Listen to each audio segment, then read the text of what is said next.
深圳呢是一座被严重高估的城市，去了一趟深圳啊，谈谈感受。深圳这座曾经的一个小渔村呢，如今已经摇身一变，成为一座熠熠生辉的国际化大都市。近日呢，我也是有幸踏上了这片热土啊，亲身的感受它的繁华与魅力。初到深圳之后呢，我便被这座城市的一个现代化气息所震撼啊，高楼大厦那是鳞次栉理啊，街道宽阔整洁，然后车流如织，人流如潮。这里呢，不仅有世界500强企业的一个总部，也有众多呢创新科技公司的一个聚集地啊。深圳的一个经济发展速度呢，真的是令人咋舌啊！在不到上海1/3的一个面积上面，经济的总量呢，却与上海呢现在是越拉越近啊，越来越近。这样的成就呢，足以让深圳呢是傲视群雄啊。深圳的一个魅力呢，不仅仅在于它的一个经济实力，这座城市的一个文化内涵呢，同样是非常丰富。走进深圳的一个国际馆，包括它的艺术馆，可以看到各种展览，那是丰富多样。既有传统的文化的一个展示，也有现代艺术的一个创新啊。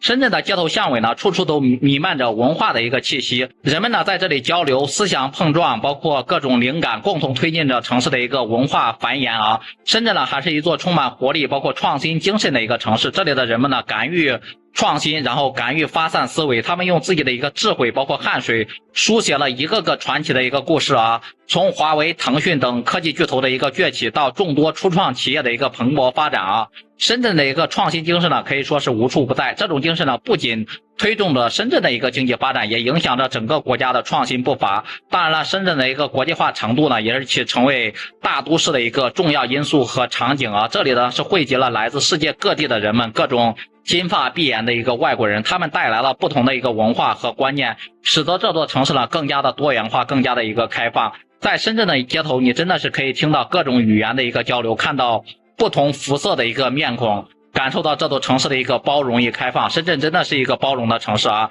来到深圳之后，从来不存在什么排外，来到深圳就是深圳人。有人说呢，深圳是一座被高估的一个城市，他们说呢，深圳在很多方面都不如那种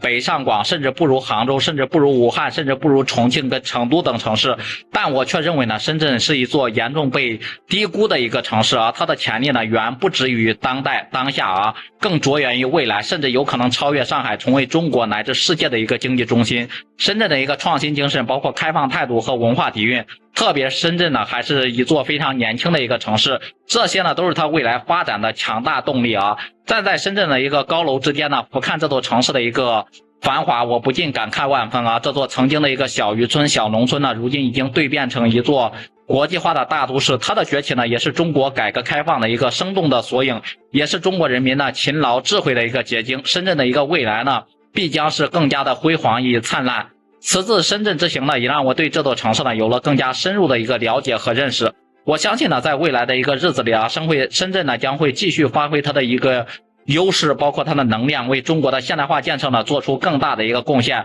我也期待了下次有机会再次踏上这片热土啊，感受一下它的变化与进步，共同呢见证它的一个辉煌和未来。不知道大家都有没有去过深圳，对这座城市都有什么样的印象，也欢迎评论区里面留言讨论。